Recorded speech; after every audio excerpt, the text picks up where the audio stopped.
that one.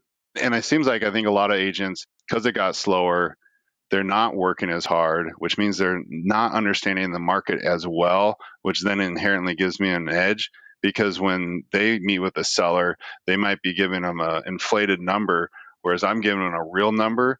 And I remind them, you might meet with somebody else that's going to give you a higher number, but this is what the market is. And 9 times out of 10, they'll come back to me, even though my CMA is maybe lower than what some other agent said. What are those criteria? What are your timelines? What are the things that are holding you back? And once I get all that information collected, I can kind of understand if this is somebody that is easing into the process or is this someone that's really needing to get something done. And I'm honest with them. And I always tell them, I go as fast or as slow as you want to go. This is not my experience, it's your experience. And inevitably, it seems like with clients, once they know that you're available and ready to go, they tend to pick up the pace more than me. I don't really push them. I'm not a hard salesperson.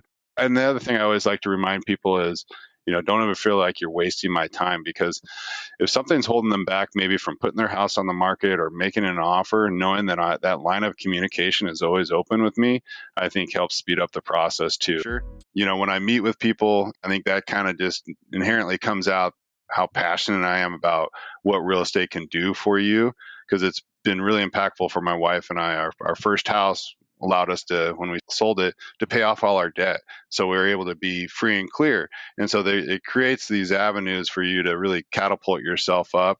But I also really remind them not to overextend themselves. I don't want someone to get in a position that they can be hurt, especially during this rate environment right now.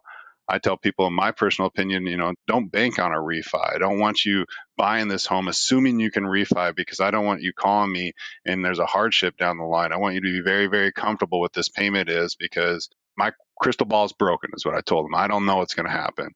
Stop the tape right there. That's so good. That's the difference between being a consultant and a realtor for life for someone, trying to say something that's getting someone to transact.